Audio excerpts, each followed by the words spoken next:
Ane, mboten iki sejarah. Mulane Kiai Memun, Kiai ngalim rata-rata gedeng santri khusuk dalam hal sejarah. Akhirnya ono kelompok sing sok khusuk, yaiku moh tukaran, ya moh partai, moh kelompok-kelompokan. Ngerasa bener dhewe iku disebut kelompok Khawarij. Wong Khawarij itu darani dosa gedhe murtad saking khusuke. Ora ana dosa cilik, kabeh dosa ku gedhe. Mergo dosa ku bentuk pelanggaran terhadap Allah Subhanahu wa taala. Wis entek khusuk wong Khawarij. Ora ana wong khusuk dalam sejarah kaya wong Khawarij. Tapi saking khusuke duwe akibat Ali yo diarani salah, Muawiyah yo diarani salah. Ya kok wong saiki PKB diarani salah, PKNU diarani salah, NU diarani salah, Muhammadiyah diarani salah. Dekne mau klunak-klunak ning kamar ora tau gawe madrasah, ya ora tau mulang ngaji.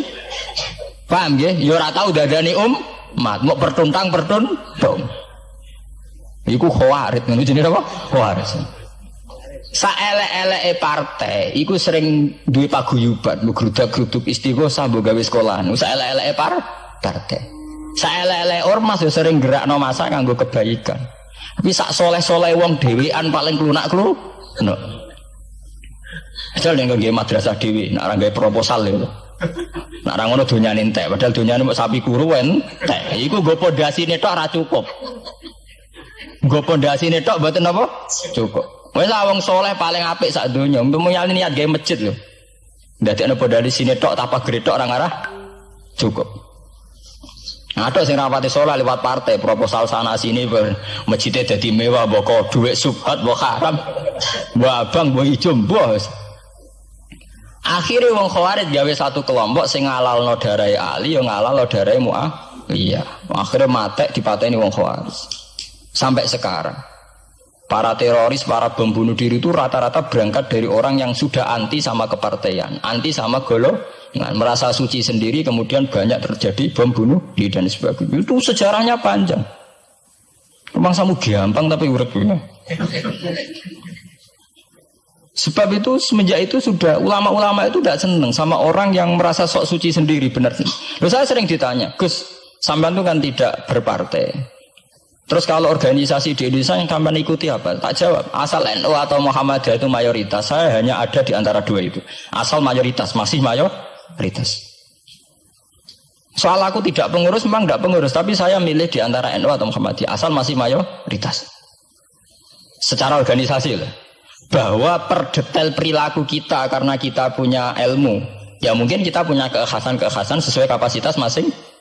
Tapi kita harus milih salah satu NU atau Muhammadiyah. Karena ya Nabi sering pesan bahirul muslimin wa man sadza fin nar alaikum bil jamaah fa inna yadawahi ma'al jamaah wa man sadza fin nar. Kamu harus ikut kelompok mayoritas. Kamu enggak boleh hidup sendiri. Wa man sadza fin nar, yang merasa benar sendiri masuk neraka. Ya karena itu tadi ada madrasah karena dibikin kelompok NU. Nanti ada sekolahan modern yang menjadi izzatil Islam wal muslimin melawan wong Kristen atau wong fasik, ya sekolahan Muhammadiyah. Ngerono madrasah, ono turutan, ono lagar penceng, jasane wong NU. Ono sekolahan sing iso bersaing mbek non muslim wae Muhammadiyah. Ya itu saja kita. Karena kalau tidak direduksi begini, kita akan ikut kelompok-kelompok kecil yang merasa benar sendiri. Misalnya kelompok-kelompok yang kecil-kecil sing aneh-aneh, itu kan mereka lebih orisinil. Tapi saat orisinil kelompok kecil tuh luwih ngeri. Misalnya kayak kemarin ada kelompok An-Nazir. An-Nazir mungkin dia bisa ngepas dawe Nabi yang sing rambutnya diping dulu, sing tenggene japos bodone beda mek bodo kita. Saya tuh pernah melihat di Metro, ini cerita intelektual, pernah lihat di Metro wawancaranya ketua Jamaah An-Nazir. Itu dalam banyak hal memang mereka ingin memiripkan sama Nabi. Misalnya rambut dipilok, diping. Dalam sejarah, sampean takok ahli hadis, memang Nabi Sayyidina Abu Bakar itu rambutnya apa di apa itu disemir. Terus mereka kalau sholat isya itu akhir, katanya Nabi kalau sholat isya sulusul lail dan sebagainya. Tapi apa sisi yang dari itu terus kemudian merasa persis Nabi? Wong Nabi itu macam-macam. Beliau hidup itu berapa tahun? 23 tahun. Semenjak beliau jadi Nabi itu ngalami kenabian pinten 23 tahun. Dan itu punya ikhwal-ikhwal yang rawan ada nasah mansuh. Seperti sekarang di Pondok Indramayu di mana-mana ada satu kelompok yang nganggep kehidupan sekarang itu adalah periode Makkiyah. Periode Makkiyah itu satu periode yang dimana sholat cek rapati wajib, zina rapati haram, nyabu rapati. Ya ada kelompok-kelompok di kota-kota begitu. Di kota-kota juga banyak orang yang sama orang zina itu biasa, sama orang nyabu biasa. Mereka sendiri tetap mengharamkan zina, tapi nggak perlu dilawan. Sehingga polemik ketika FPI begitu ada yang mengatakan periode sekarang itu mirip Makkiyah, di mana kemungkaran nggak perlu dilawan, yaitu bil hikmati wal mau'izatil hasanah. Ada orang yang menafsirkan Islam sekarang itu sudah periode Madaniyah, sehingga kemungkaran harus dilawan. Yang kayak FPI itu yang anggap sekarang sudah periode Madaniyah. Lah itu kan artinya begini, semua itu toh mengklaim mirip-mirip niru Kanjeng Nabi. Masalahnya semua itu juga ngeklaim mirip-mirip niru Kanjeng Nabi. Nah, terus kemudian ini cerita Malik ahli sunnah. Kemudian sejarah memanjang. Sausi Ali bin Muawiyah keok, Sayyidina Ali keok di putra Sayyid Husain. Sayyid Husain kon ngakoni pemerintahane Yazid teng Syam. Sayyid Husain boten kersa. Idzan al mautu khairun bi. Kalau begitu lebih baik mati. Terus dibantai teng Karbala. Bonus. Ketika dibantai di Karbala malah melahirkan trauma lagi. Wong Islam sing model tipikal Sunni tetap melok Yazid. Tipikal Sunni bukan Sunni, tipikal Sunni. Artinya melok Yazid wes ora usah dituntut dendam, malah ra ono bare. Akhirnya gak dendam. Kelompok Syiah iku apa-apaanan, putune Nabi kapundhut kok dingin-dingin saja. Kudu ono revolusi, akhirnya revolusi. Ngelahirno kelompok Syiah kanthi sak mangke.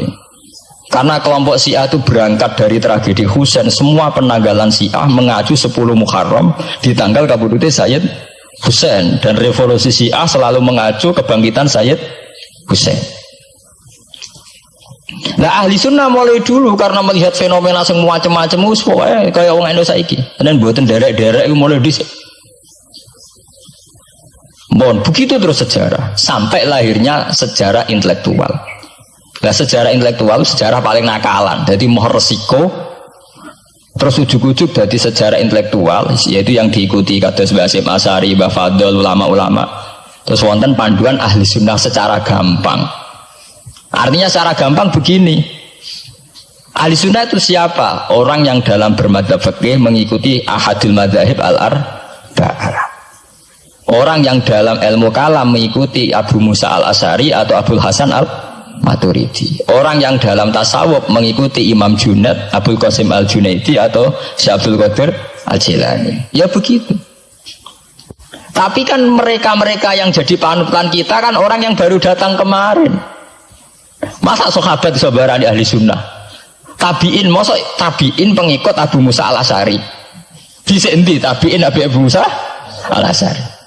Masa Sayyidina Umar pengikut Imam Syafi'i? Wong dhisik Sayyidina Umar. Nah itu jenenge pembakuan sejarah secara intelektual. Artinya karena mendefinisikan ahli sunnah itu kangelan.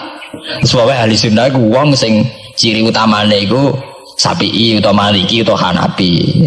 Dalam akidah anut Asy'ari atau Matu, ya hanya begitu saja. Ya sesuai secara kultural kalau di Indonesia ditarif ahli sunnah sapa ya nara NU ya Muhammadiyah.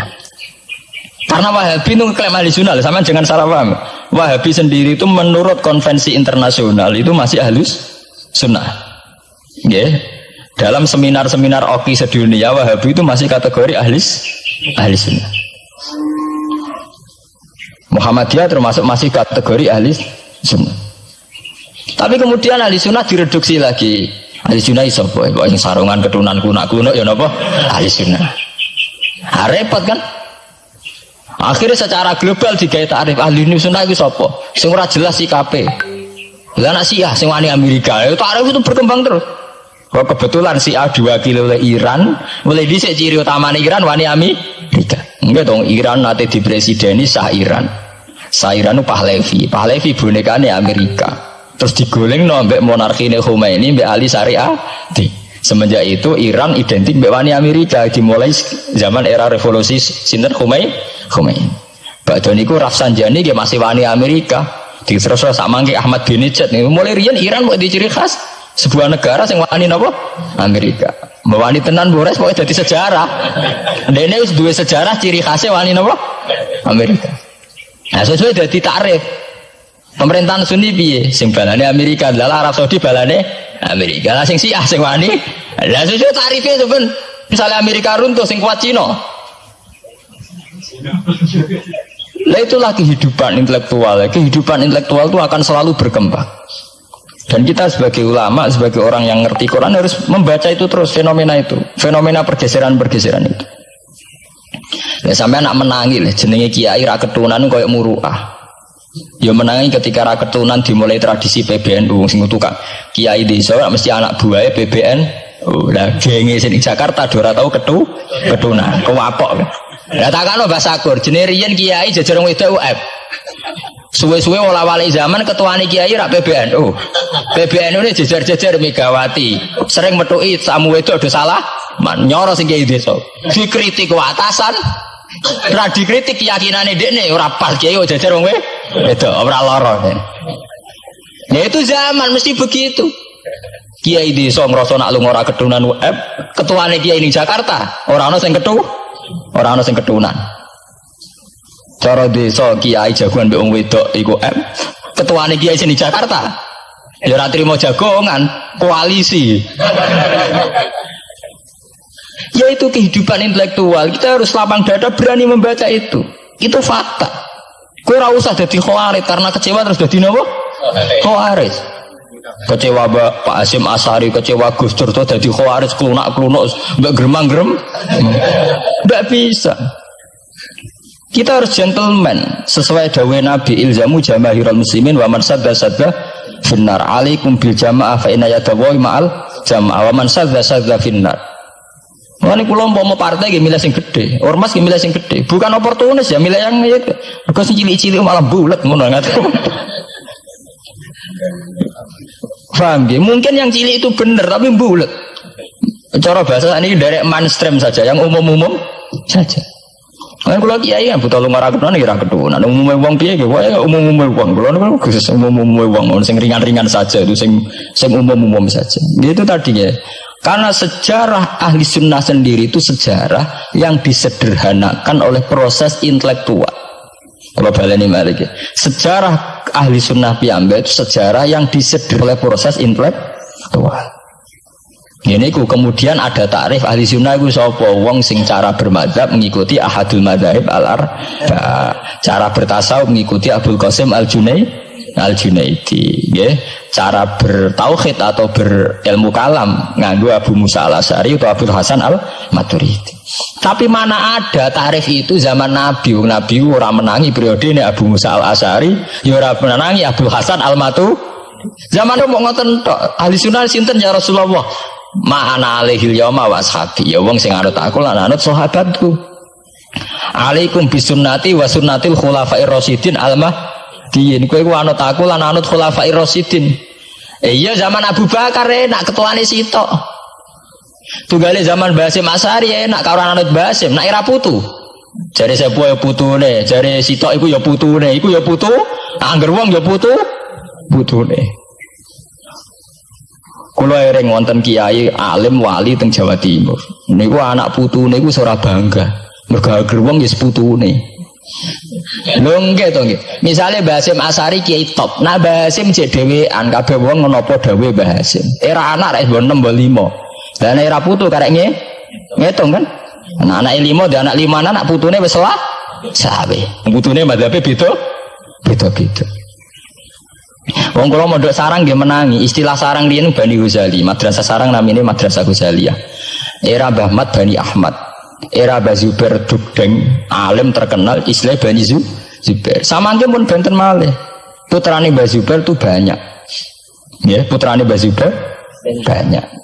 Nah, kebetulan yang punya nama besar Kiai Maimun. Ya ada sendiri Bani Maimun, yang satu Bani siapa? Bani ya sama Mbah Zubair. Tapi era anak kan sudah beda kan? Lah Basim Asy'ari nasibnya ya nanti kayak itu. Beliau satu dulu masih tunggal, wong mesti daerahnya Basim Asy'ari era putu. Gus Dur ya putune, Lili Wahid ya putune. Anake Ki Wahid piyambak pinten? Urung anake Pak Yusuf Hasim piyambak pinter misalnya anak itu pirang-pirang kabeh ketika tukaran alasan aku ya putu iku ya putu sing dinggo genderane bae ayo dan iki kula cerita Mbah Batu Ampar Samsudin Batu Ampar wali terkenal ya wong dadi putune ya bangga tapi saiki putu-putune ora bangga mergo angger wong ya putune lah anak sebagian anak sing seneng wayo apa angger wong putune di antara duriane sing seneng wayo. Angger wong ya putune. Ini masalah-masalah yang itu tadi ya. Kemudian ada persederhanaan intelektual. Kayak masalah ahli sunnah itu. Sing anut Sayyidina Ali jari anut sahabat, sing anut Muawiyah jari anut sahabat. Termasuk sing anut Ibnu Abbas, sing anut Abdullah bin Umar. Di mana dua sahabat ini dalam posisi orang melok-melok. Makanya kayak saya, kayak ulama-ulama rata-rata mengikuti mazhabnya Abdullah bin Umar. Karena saat ada konflik Ali Muawiyah, beliau itu bersikeras orang melok-melok. Beliau tetap mengajarkan sunnatul Rasulillah tanpa berpihak kelompok. Tapi banyak riwayat mengatakan Abdullah bin Umar bin Abbas itu kecewa. Hanya kecewa itu gedon dia ramelok-melok. Ya karena itu tadi, ketika ada dua pilihan, ramelok-melok ya terus repot. Dia tuh sampean saiki pikir mau nih, saelek-eleke wong melok P3 atau PKB, iku melok nentokno kemaslahatane Jawa Timur, mbah Bojonegoro, mbah apa. Tapi saapi-api wong ra melok-melok, nentokno mudun lho ra melok-melok. Sehingga ada mazhab ahli sunnah sing majibno wong kudu melok-melok. Karena saapi-api wong ra melok-melok iku ndak ada yang dikaryakan, nggak ada yang dipekerjakan. Oke, misalnya taruh saja misalnya sampean melok PKB atau P3 atau melok PAN. Saelek-elek melok, itu mesti melok mikir nasib bangsa. Tapi saapi-api melok-melok orang sing mbok lakoni. Sebab itu ya banyak saja ulama yang mengatakan ketika ada partai yang macam-macam kayak kudu melok salah siji. Bukan apa-apa ya nganggo perhitungan amal. Kalau lama ya pakai perhitungan apa? Amal. Sebab itu ketika ada waqatil Jamal, ketika Sayyidina Ali bentrok be Aisyah, itu ya sahabat ada yang melok Aisyah, ada yang melok Ali, orang kok terus muni ra melok. Ya tapi itu tadi kula wau matur teng awal, ketika Rasulullah dawuh kowe anut aku lan anut sahabatku, dawuh iku masih normatif. Artinya normatif ketika sahabat kepemimpinannya tunggal jelas anut Abu Bakar. Lah nek saiki sahabat dhewe wis tukaran. Iku waktu gale ana wong dawuh kowe anut kiai, mati urip donya akhirat anut kiai. Urusane kiyaine dhewe wis beda be. Ngono urusane kiyaine dhewe wis beda.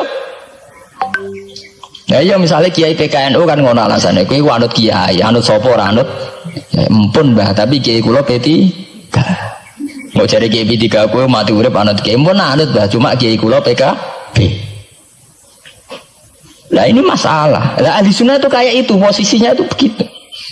Nah, kemudian konvensi internasional mengatakan daripada bulat ngono terus dibakukan secara intelektual dan diikuti oleh Mbah Hasyim Asy'ari, Mbah Fadl, ulama-ulama Indonesia terus gawe takrif sing sederhana.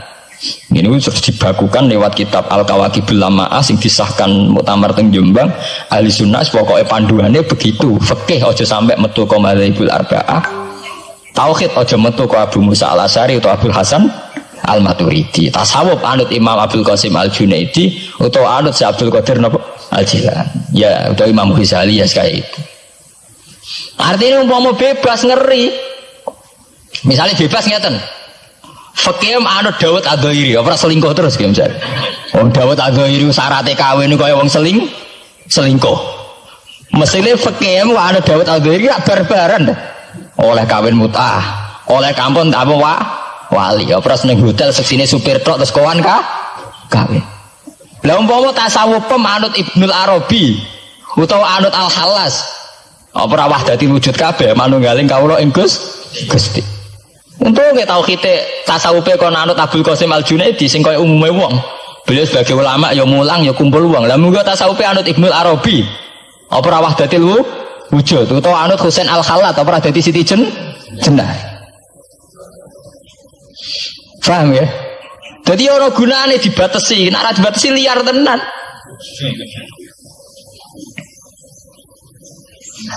Paham ya? Ini masalahnya bandingannya ekstrim. Misalnya fakih kok kaya anut Dawud Adzairi, kaya apa? kepenaan ngomong sing mut'ah. Malah anggar ngaji muin Wahab anggar nyeritakno syaratnya kawin nganggo wali khilafan di Dawud al-Dhuhiri, nganggo syahid ya khilafan di Dawud. Mergo cek dendam ulama-ulama beda Dhuhiri. Syaratnya kawin kok gampange kok. Paham ya? Lah santri dendam mbek madzhab dhewe mergo syaratnya kawine santri kudu nglibatno bapake wali. Lah kadang bocah wis pacaran bapake ra setu. Dadi santri rata-rata nganti-nganti Joko tuwa yo korban madzhab Syafi'i. Mergo bocah wis gelem bapake ora gelem. Lah bapak ning gone fikih Syafi'i dilebokno rukun. Dilebokno napa? Rukun. Angel langkane. Lah ya ahli sunnah itu terus disederhanakan. Kula nggih matur nuwun nggih. Saya pikir kados Mbah Hasyim Asy'ari, kados Mbah Fadl, Kiai Memun, kiai-kiai yang alim riyen Mbah Maksum, Mbah Ali Maksum yang bertanggung jawab terhadap proses kesederhanaan ini. Tapi kita harus terima kasih. Lewat muktamar di Jombang atau musyawarah besar tidak tahu saya, itu yang jelas di Jombang itu disederhanakan tuh mudah. Ya tadi andai kan tidak disederhanakan begitu, kayak kasus-kasus di kampus itu. Di kampus karena saking hormatnya terhadap nilai intelektual, tasawuf manapun diambil, termasuk tasawufnya Jalaluddin Rumi, tasawufnya Ibnul Arabi, tasawufnya Husain Al-Hal. Nah, sehingga mereka enak saja wae Jumatan untuk nganggo tarian, jenis tarian Rumi, gak usah Jumatan. Ke tarian Rumi ya ibadah, Jumatan gitu. Kan dari Rasulullah Shallallahu Alaihi Wasallam itu harus ditulis, karena hanya dengan ditulis ilmu itu abadi. Enggak boleh riwayat itu hanya berdasar karena kamu hafalan mundobit itu terus tidak nulis, tidak boleh. Kita itu punya pengalaman buruk dan itu eman betul. Gini ku fiqhul Les bin Sa'ad. Al-Les afqahu min Malik, dari Imam Syafi'i. Al-Les afqahu min Malik. Illa anna ashabahu dayya'uhu, kata Imam Syafi'i. Lais itu orang paling alim. Alimu Misra, faqihu Misra.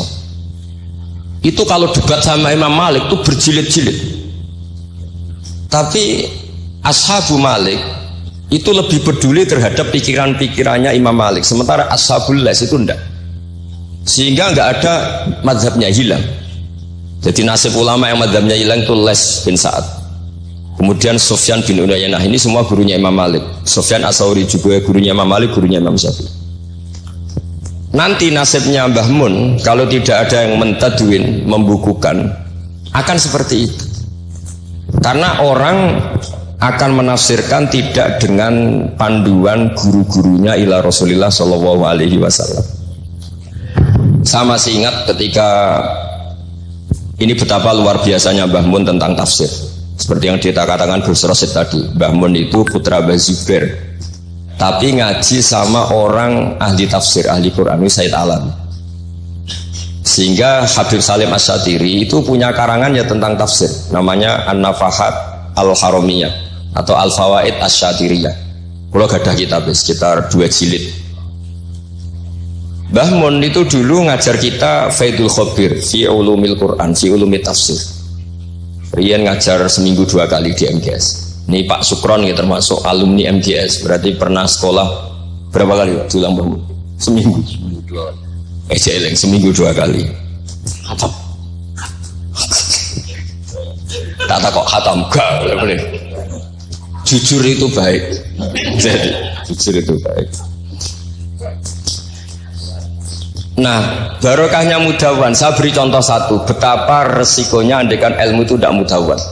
Ya kayak Khawarid itu orang yang ibadahnya khusyuk, tapi itu kecelakaan bagi sejarah umat. Sampai Nabi ngendikan syarru hadil ummah al Khawarid syarrul khalqi wal khaliqah. Orang Khawarid itu buruk-buruknya makhluk, ini Kak sabda Rasulullah Shallallahu Alaihi Wasallam. Karena orang Khawarid itu menganalisis nubuah itu dengan pikirannya sendiri, bukan dengan pikiran sing mudawan musalsal ila Rasulullah Shallallahu Alaihi Wasallam. Saya beri contoh yang paling gampang. Ketika Nabi Fathu Mekah itu kan corong Jawa kudune kaul itu semangat tawaf. Tapi Nabi unik, semua sahabat itu tawafu mus'atan, semua tawaf secara jalan kaki. Padahal kayak apa kita diusir dari Mekah, kayak apa kita meninggalkan Mekah secara tidak terhormat. Mestinya Fathu Mekah yang diperjuangkan mati-matian itu menjadikan hal yang luar biasa. Dan kita punya kaidah al-ajur bi qadrit ta'ab, bahwa pahala itu sesuai tingkat kesulitan. Tapi Nabi itu unik, semua sahabat itu tawaf jalan, tapi Nabi itu tawaf rakiban. Nabi dengan santainya naik unta, kemudian beliau tawaf. Itu andai kan tidak ditadwin, tidak dibukukan oleh ulama-ulama, termasuk Imam Nawawi yang ngarang Majmu', maka orang Khawarij atau yang sejenisnya, nggak usah diterjemah garis keras atau garis apa nanti sensitif, pokoknya Khawarij dan sejenisnya. Dan itu di Mekah, jadi kamu jangan ngait-ngaitkan dengan Indonesia. Itu mesti menafsirkan kok enak Nabi lengas-lengas numpak unta sing liyane mlaku. Tapi barokahnya tafsiran ulama itu dibukukan. Nabi yang saat itu tawaf rakiban, ya, Nabi yang saat itu tawaf secara berkendara, itu afdolu mungkin bi alfi fadilatin sampai ila mala nihayatallah daripada yang tawaf masyian. Karena yang tawaf berjalan itu hanya melakukan satu kaidah bahwa al ajri bi qadrit ta'ab. Tapi itu punya resiko fikih jangka panjang. Andai kan Nabi ikut tawaf jalan, maka akan dianggap syarat sahnya tawaf harus berjalan. Dan itu kita kesulitan ketika kita setengah lumpuh, setengah sakit. Lalu kalau kita pakai kursi roda, pakai skuter, dalilnya apa? Barokahnya Nabi tawaf rakiban, maka ada solusi, ada referensi kalau kita tawaf tidak masyian, yaitu dengan cara naik kursi roda dan yang lain-lainnya. Maka ketika Imam Nawawi, maka yang dilakukan Nabi itu fardun alaihi, Nabi melakukan itu harus, karena Nabi harus menjelaskan ke umat bahwa tidak termasuk syarat sahnya tawaf adalah secara berjalan, tapi naik juga boleh. Itu andaikan tidak ditadwin oleh ulama, maka pikiran ini tidak sampai kita. Dan kita rodok-rodok Khawarij, kok enak Nabi, padahal Nabi pas itu ya sehat. Nah sama, ketika Mbah Mun ngersakno Gus Yasin jadi wakil gubernur, juga abahnya Gus Rosid ini Gus Subak kerso jadi DPR RI, Gus Kamil ya ketua DPR Rembang. Itu maka menjadi fikih bahwa ulama itu tidak harus berhadapan-hadapan dengan negara. Buktinya orang sekali Mbah Mun, putrane diminta disuruh mengkhidmati negara. Sehingga harus menjadi tradisi besar bahwa ulama dan umara tidak harus berbenturan. Bukan masalah menangkal, coba kalau itu tidak ada rawinya, paling golek gaji, paling golek duit, nah itu kan ruwet. Itu tafsiran Khawarij.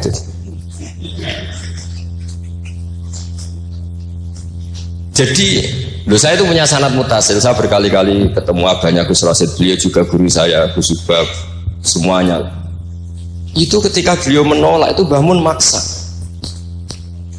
Gus Kamil dulu pertama disuruh jadi DPR ya menolak, sampai pernah transit di dalam saya di Jogja itu 3 hari. Dan Mbah Mun akhirnya sampai duka harus mau. Tapi lama-lama kita tahu bahwa beliau ingin menyelamatkan Indonesia, bahwa Indonesia nggak perlu dipertentangkan antara ulama dan umat. Nah, itu harus terus.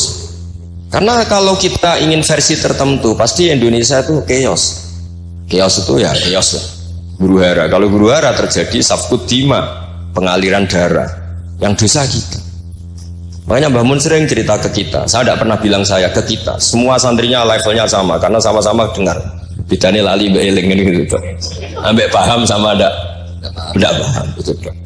Sebetulnya saya ingin bilang saya, karena saya berkali-kali khasoni bidzalika syekhuna, tapi kita semua sama lah, sama-sama mutawatir sama.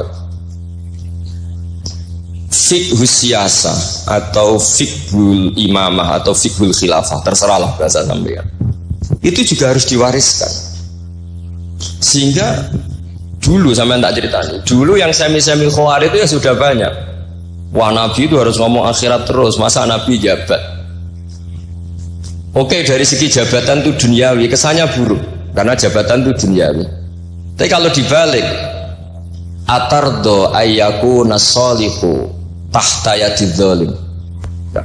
Kue ridho kalau orang-orang yang nggak sholat, nggak cewek, nggak istinja, mimpin wong soleh. Jadi harus dibalik, harus membolehkan orang soleh yang mimpin orang dolim. Jangan dibalik, wong soleh pokoknya yang masjid kabeh, wiridan kabeh, dipimpin wong zalim, hanya karena kamu mengharamkan politik. Jadi orang itu harus ngerti. Makanya ketika beberapa nabi itu harus kita tahu, ada nabi yang ngaji terus kayak Nabi Yahya, Nabi Isa. Ada yang nabi yang seumur-umur itu jabat kayak Nabi Dawud, Nabi Sulaiman. Kamu boleh meniru Nabi Dawud, Sulaiman jabat, tapi nggak boleh meniru istrinya 1000. Itu 4 saja masalah gitu. Sitok wais kudu pegatan ya gitu.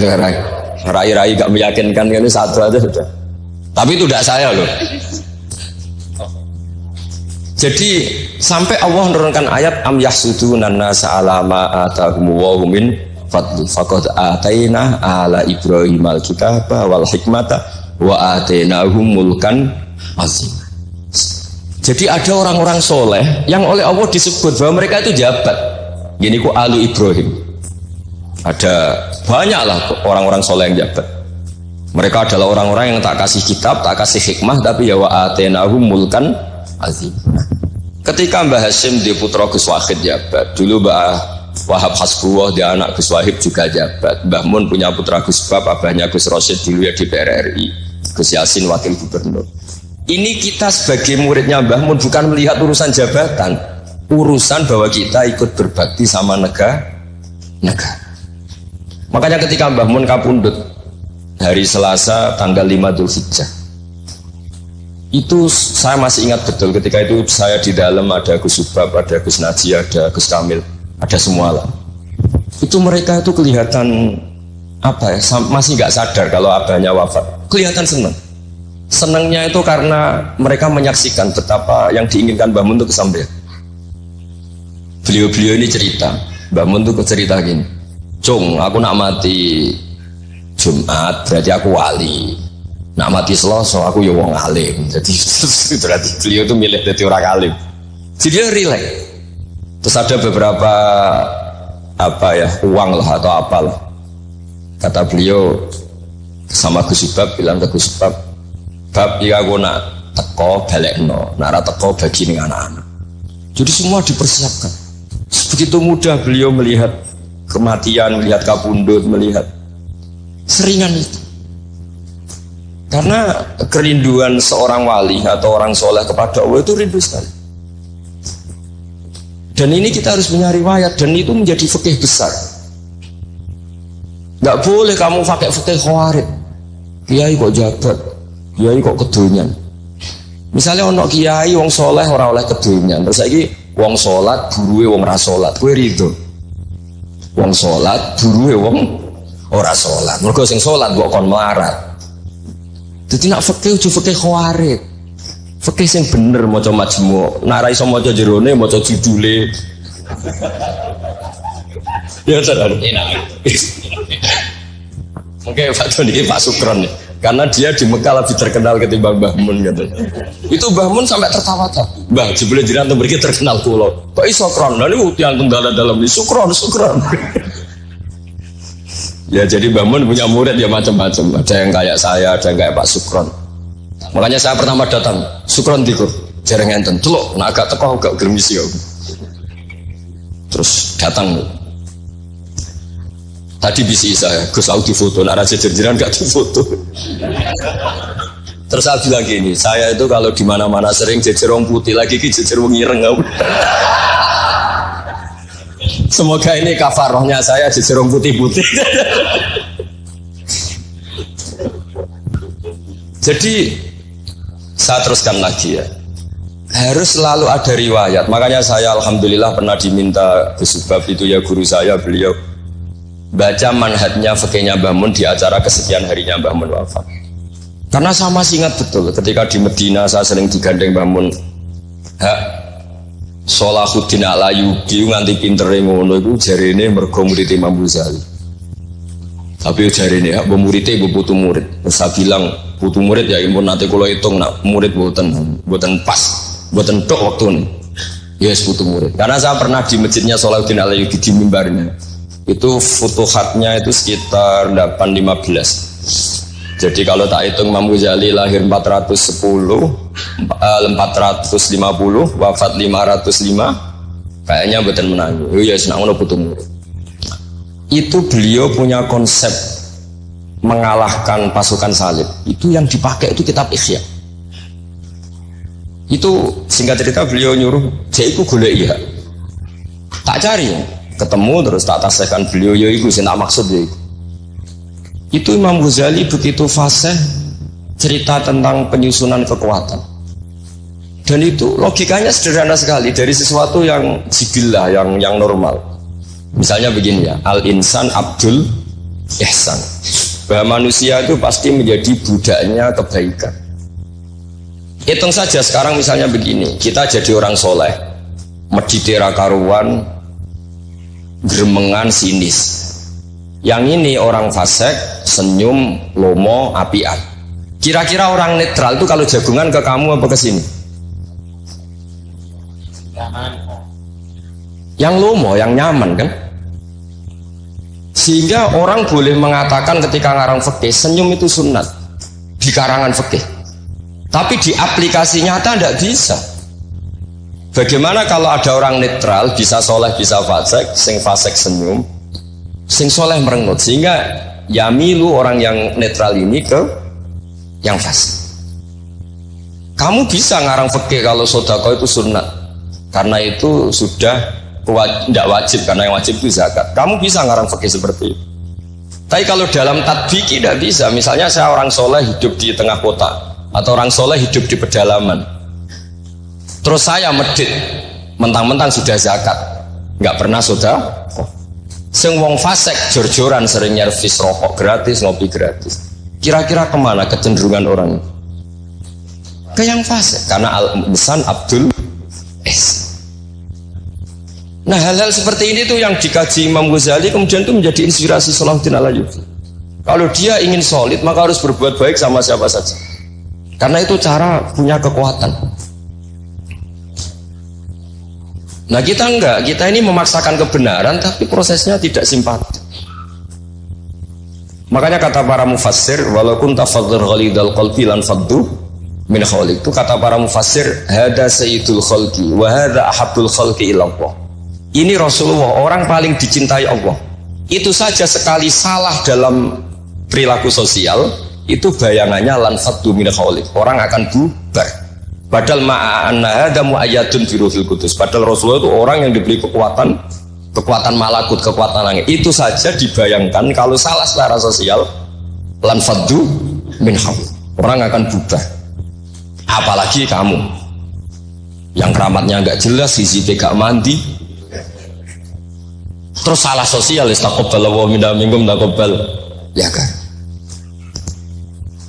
Sehingga Mbah Mun itu baik sama siapa saja, termasuk baik sama Megawati, sama apa saja. Bahkan beliau sebelum haji sempat ketemu Megawati, dan beliau sebelum itu ya pernah bilang ke saya, ke kita, aku ketemu Bu Mega dan Indonesia itu damai.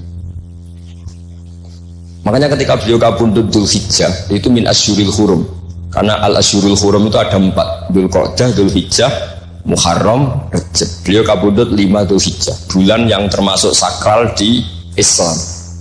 Dan beliau kabundut 6 Agustus, bulan yang paling nasionalis dalam Indonesia. Jadi Allah memilihkan beliau bukan sekedar tempatnya di Ma'la, tapi pakai bulan yang paling sakral sesuai konteks masing-masing. Dalam religius Dzulhijjah itu sakral, dalam nasionalis Agustus itu sakral. Kayak apa Allah memilihkan beliau? Makanya ini saya cerita ya, saya mungkin 10 menit lagi, sampean santai aja, ini enggak ganggu lama-lama supaya enggak ribet. Makanya di antara yang ditulis beliau tentang jabatan, tentang jabat. Nah ini cerita saja. Beliau menulis feeling tuh sekarang halaman 37. Nanti kalau yang nggak paham ngaji sama Pak Sukron, sudah tak ijazahi tadi. Kobil tuh. Jadi nanti yang nggak paham, iya itu nanti. Kok jebolin? Apa? Kok jaluk deh? Kalau lagi jaluk Melayu sudah sah ya? Sah. Ini konco kulo mulai teng sarang ngantos. Nanti bodoh-bodoh tegar kulo tanggal 3 Syawal. Ini Pak Sukron nih. Gus, gue nak jadi kiai jogeman kaya aku. Tak pikir apa? Ceritanya gini Gus Rosid, dia itu kiai, mungkin kiai debutan. Dia dengan santainya cerita, man soma Ramadan summa addu'ahu sitan min Syawal faka'annama somat daro kullah. Jadi puasa Ramadan kemudian puasa 6 hari Syawal maka seakan-akan puasa setahun. Singkat cerita ada orang lugu puasa tanggal 2 ini. 2 Syawal puasa. Sowan Pak Sukron pas kiai ini rokok. Terus kata orang lugu tadi, "Getun Pak aku anu jenengan." Jebule jenengan gak poso.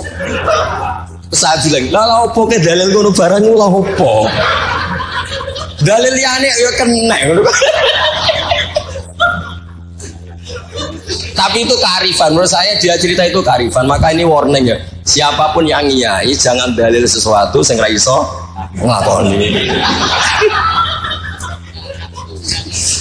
Ora kok. Lho ini ya enggak apa-apa. Lho kula lah ora pati wani dalil sing ngoten-ngoten ora wani mergo wis wong santri sarang ben ora usah dirakat wis. Ngono ping 6. Nggih, tahu mosok ping 6. Dari bangun setahun memang ini didikan sarang yang keterusan. Mbah Mun itu kan mengharamkan santri tirakat. Iya, santri ora usah tirakat. Santri sarang ora usah tirakat. Mondok sarang tok iku tirakat. Nang yo banyune wasin. Kadang ape ning WC ya iku ning lembak-lembak. Wis banyu asin gone sesekan ra duweke wis sumsumara tenan ngono. Jadi ra usah tirakat itu wis tirakat. Jadi saya ulang lagi ya. Al-fiqhu fikih itu harus mudawwan. Saya yang sudah kecelok alim saja itu sering nggak tahu kalau itu tidak ditulis oleh ulama-ulama kita. Kayak tadi, kenapa Nabi Taufa Rokiban? Padahal Nabi juga yang mengajari al-ajru bi qadrit ta'ab. Andai kan Nabi tidak Taufa Rokiban, maka kita akan kesulitan nyari referensi bagaimana hukumnya tawaf pakai kursi roda. Barokahnya mudawwan dianalisis oleh Imam Nawawi dan seterusnya bahwa Nabi Taufa Rokiban adalah wajib bagi beliau untuk memberi pelajaran bahwa itu sah.